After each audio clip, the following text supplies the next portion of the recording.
Hello everyone, welcome back to my channel.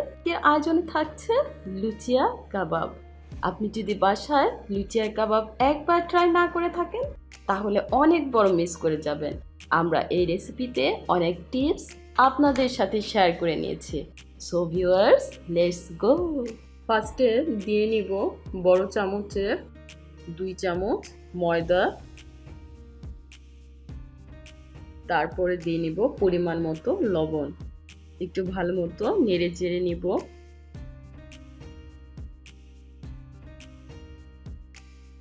তারপরে দিয়ে দিচ্ছি 2 টেবিল স্পুন খাবার তেল। খাবার তেলটা একটু মনে রাখতে হবে, এটা বেশি দেওয়া যাবে না।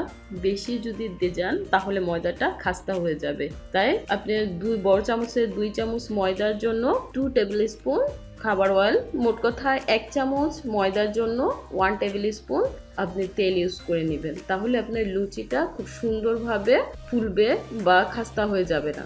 এখন আমরা এখানে কুসুম গরম পানি অ্যাড করে নিব।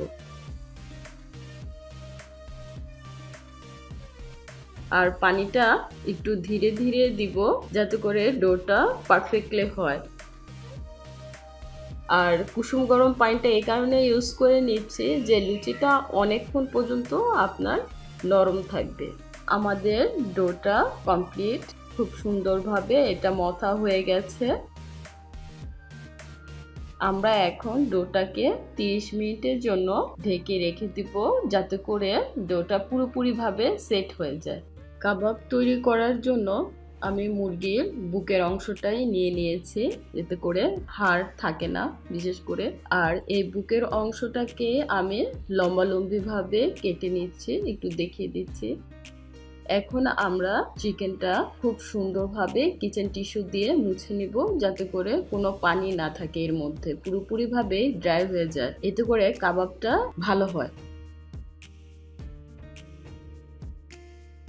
দিয়ে দিব লাল মরিচের গুঁড়া 1 টিস্পুন, দিয়ে দিব ধনিয়া গুঁড়া 1 টিস্পুন, গোলমরিচ গুঁড়া 1 টিস্পুন, জিরা গুঁড়া 1 টিস্পুন, হলুদ গুঁড়া 1/2 টিস্পুন, লবণ পরিমাণ মতো, দিয়ে দিব সয়া সস 2 টেবিল স্পুন এবং লাস্টে দিয়ে দিব 1 টেবিল স্পুন সরিষার তেল। খুব ভালোভাবে সুন্দরভাবে এটাকে আমরা মেখে নেব। এক এক করে চিকেনগুলো আমরা শিকের মধ্যে গেঁথে নিব।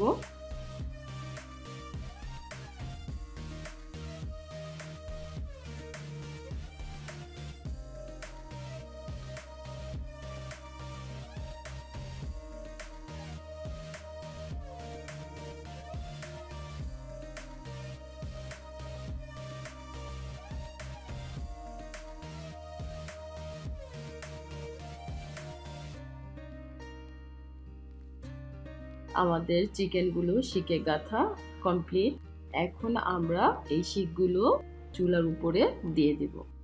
দেখতে পাচ্ছেন ভিউয়ার্স, আমরা কিন্তু প্রত্যেকটা শিক টমেটোর মধ্যে গেঁথে নিয়ে চুলার উপরে বসিয়ে দিয়েছে।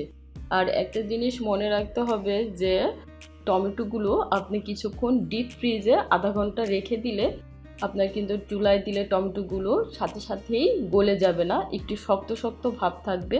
এতে শিকগুলো সোজা হয়ে দাঁড়িয়ে থাকবে খুব সুন্দরভাবে। আর উপরের টমেটোটাকে আমি একটু অর্ধেক কেটে শিকগুলো গেঁথে দিয়েছি যাতে করে টমেটোর ভেতর থেকে রসটা যখন কাবাবের উপরে পড়বে কাবাবটা কিন্তু আরও ইয়ামি আর জুসি হয়ে যাবে। এখন আমি কাবাবের গায়ে একটু তেল ব্রাশ করে দিচ্ছি যাতে করে কাবাবটা একটু ড্রাই না হয়ে যায়, সুন্দর ভাব থাকে।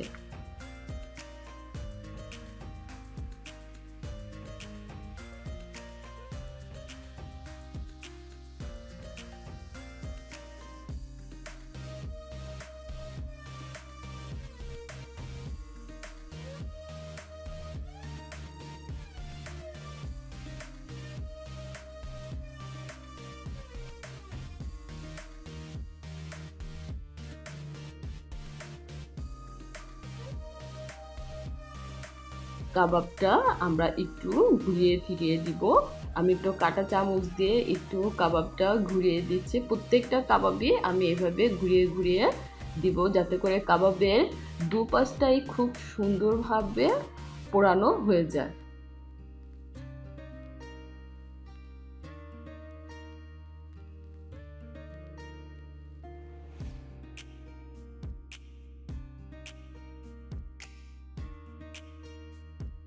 আমাদের কাবাবটা মোটামুটি কমপ্লিটই হয়ে গেছে।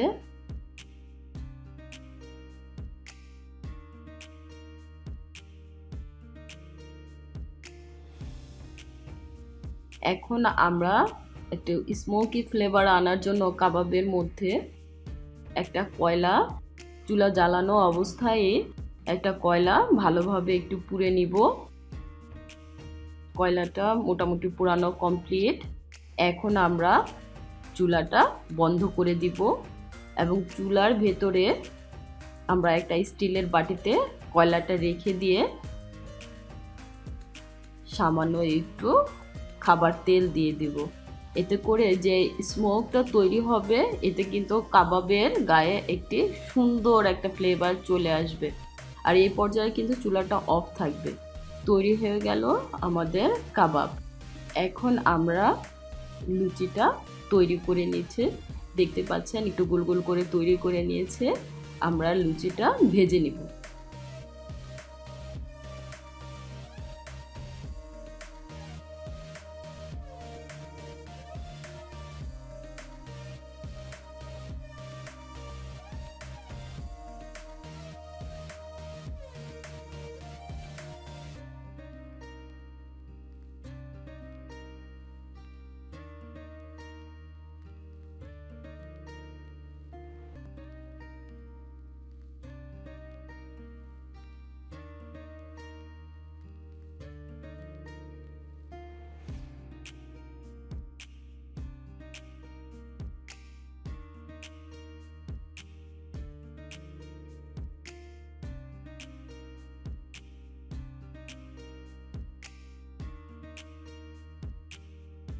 লুচি এবং কাবাব দুইটাই বানানো কমপ্লিট। এখন আমরা লুচি কাবাব একসাথে রোল করে নিব এবং এটা কাগজে সুন্দরভাবে পেঁচিয়ে নেব। ফার্স্ট আমি একটা কাগজ নিয়ে নিয়েছি, এর উপরে লুচিটা দিয়ে দিব এবং শিক থেকে কাবাবটা খুলে নিব। একটু দিয়ে দিচ্ছি উপরে শসা কুচি, দিয়ে দিব পেঁয়াজ কুচি, মরিচ কুচি, ঝাল বেশি গেলে একটু বেশি ঝালও দিতে পারেন, আর একটু দিয়ে দিব লবণ। তারপরে আমরা সুন্দরভাবে এটাকে ভাজ করে নিব এবং দুই পাশে সুন্দরভাবে চেপে চেপে ভাজ করে নেব।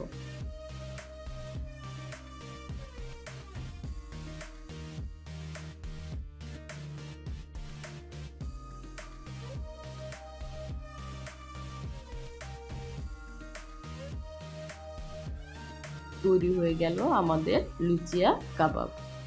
ভিডিওটি যদি ভালো লেগে থাকে অবশ্যই লাইক করবেন, ফ্যামিলি এবং বন্ধুদের মধ্যে শেয়ার করে নেবেন, আপনাদের মতামত জানাবেন। যদি আপনি প্ল্যান্টেন প্লেটের নিউ ভিউয়ার্স হয়ে থাকেন অবশ্যই আমাদের সবগুলো পর্ব দেখবেন আর সাবস্ক্রাইব করবেন। সাবস্ক্রাইবের পাশে বেল আইকনটিতে ক্লিক করতে একদমই ভুলে যাবেন না। ভিউয়ার্স অনেক অনেক ভালো থাকুন। আজ এ পর্যন্তই। আল্লাহ হাফেজ।